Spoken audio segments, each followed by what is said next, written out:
Welcome to the next video in the series, and today we are going to start the layer 7 load balancers. We have completed our Azure load balancer, then the traffic manager. Now we are going to explore application gateway. It will take some time. It's very smart load balancer, and it is a little wider, so many features that we should be exploring.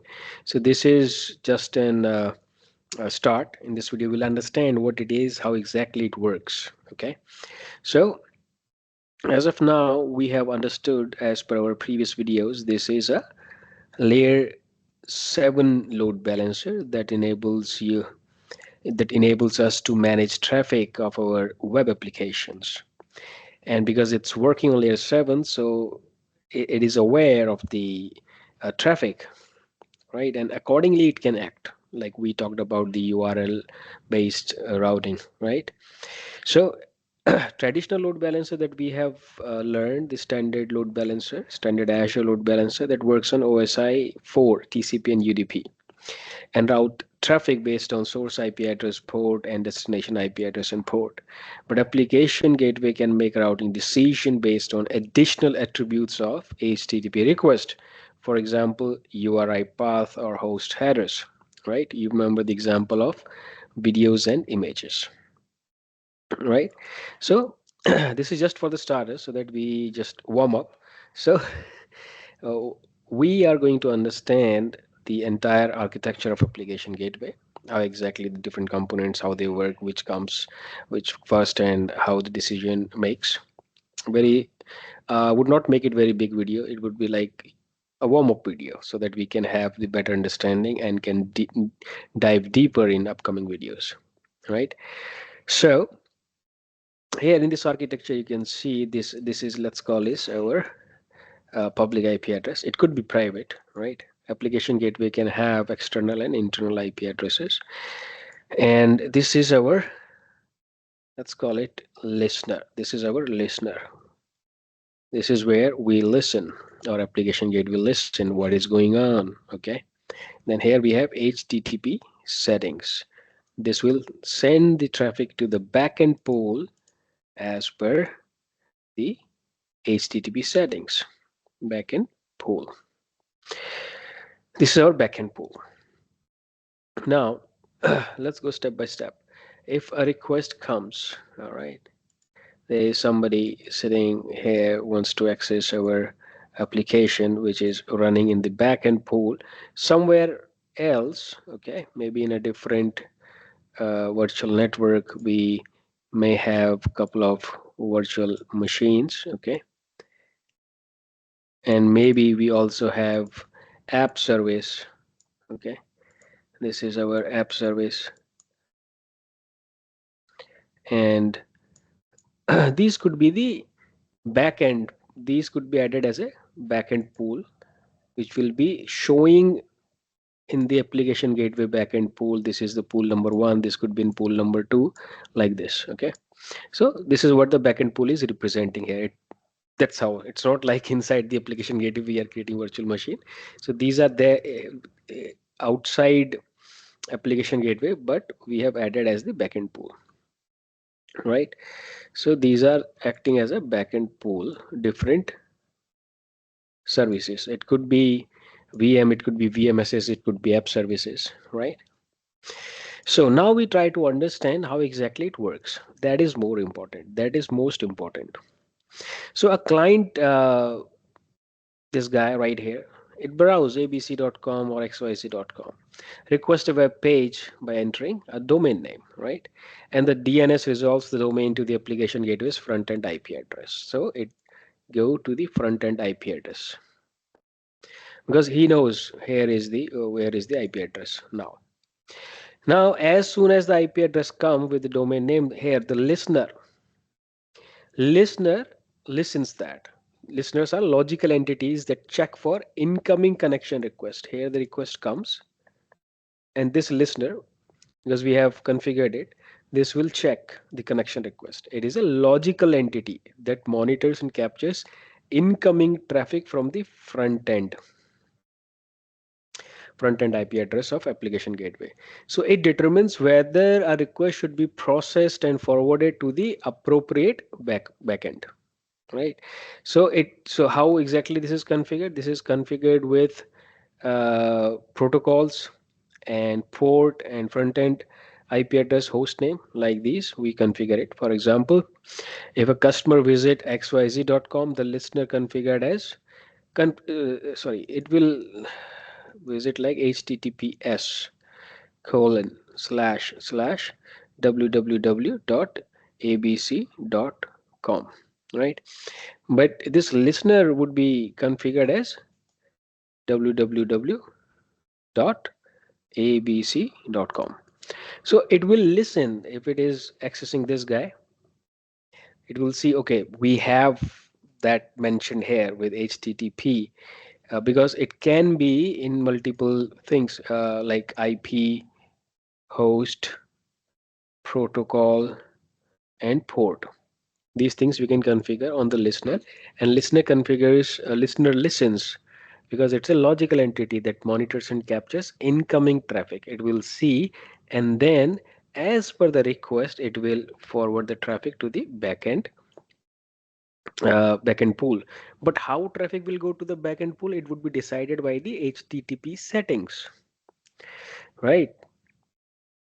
So once the listener captures the request, the application gateway evaluates the host header. Let's make it little technical for now.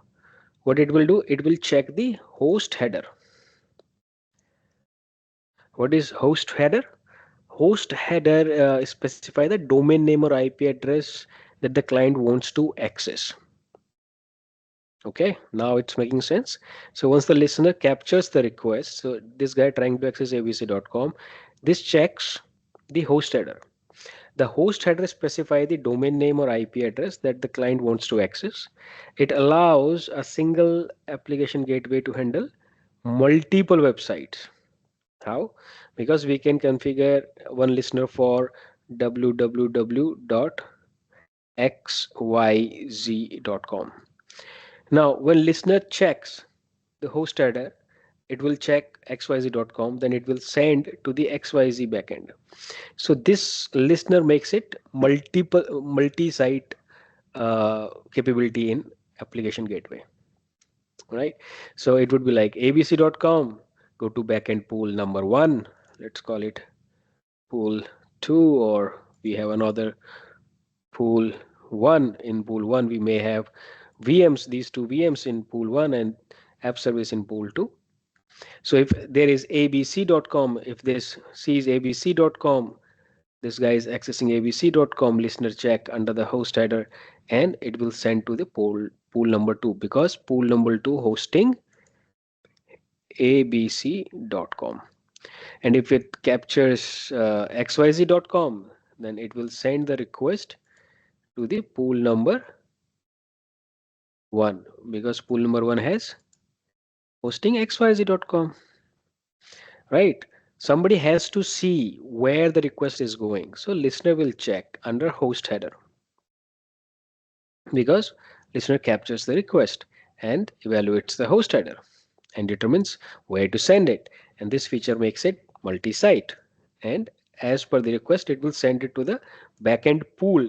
Now pool has multiple VMs, which means here exactly on which VM the request will line, what happens? Load balancing happens, right?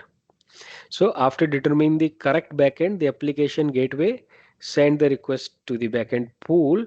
But here we have HTTP settings. So application gateway applies HTTP or HTTPS settings to establish connection with the backend server.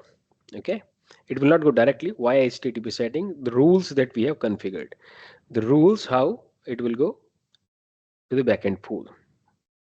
Now, if we talk about HTTP settings, so HTTP settings will establish connection with the backend server, how exactly the connection will be made, and it has several features or attributes, like we have protocol, port that we had in the listener, and because of these things we can also have cookie based session affinity that we already learned in our previous videos. And we can also have another feature called connection draining, right? Because connection draining allow active session to complete while gradually removing servers from the backend pool due to maybe maintenance. Okay. So all these features are possible because of HTTPS settings, because this will decide how this request will talk to the backend pool. So if your backend server requires maybe encrypted communication, so set the protocol as HTTPS with the correct SSL certificate. So accordingly, we'll go to the pool. Now, after processing, the application gateway forwards the request to the appropriate backend pool, which consists of Azure VM, app services, or even external servers. Yeah, that is also possible, but we need to take care of the communication. If it is on premises, then maybe VPN can help, right? So now let's suppose in pool one we have these two VMs. So here the load balancing will happen on the pool one, not before that. It's not like when once the request come, it will load balancing on pool one or pool two. No, it is load balancing inside the pool one. We have two VMs, so round robin it will send the request to both the VMs as per the load. And also there is health probe. Also there is health probe. So health probe will let the application gateway know which VM is running, and it will send the traffic to the healthy VM. So here the load balancing also happen as round robin on the pool, inside the pool, all the VMs that we have. So that's how it works. And now there is one more most important thing is the backend server processes the request and sends the response back through the application gateway. But if WAF is enabled, right? Web application firewall. If WAF is enabled, it inspects the traffic for threats before delivering the response, right? So, which is a security thing, and we must have WAF on our layer 7 workloads. So WAF gives the WAF protection defense against OWASP top 10, and you can have your customized rule as well. So it defends against SQL injection, cross-site scripting, and other such layer 7 threats. And it also works with the private link support. It keeps backend communication within Azure's private network. Yes, you may have a simple private endpoint configured, which will act as a private IP on your virtual network, and the communication will happen over the Azure backbone. So private link is supported here, right? To maximize the benefits of Azure Application Gateway, we can auto scale now. It wasn't the facility in the application gateway V1, but in V2 we can auto scale it, because at the back end there are compute power, like multiple VMs is there, right? So we can enable auto scaling as per the request. All right, so and of course we can implement SSL offloading, all those features that we talked about. We will see all those feature in our upcoming video. In this feature, we will try to understood how exactly this works. So what are the components? Public IP, it could be private IP, then listener, then HTTP settings, and the backend pools. Right, that's how it works. Listener will listen what is happening, and it will accordingly it will send the traffic to the backend pool. How the traffic will go to the backend pool, it will be decided through the HTTP settings. So these are our rules here. So that's how the application gateway works. This is the very first video in this series, and we're going to dive deeper and deeper to make our concepts absolutely clear. Well, thank you for watching, and you guys have a wonderful day. Bye bye.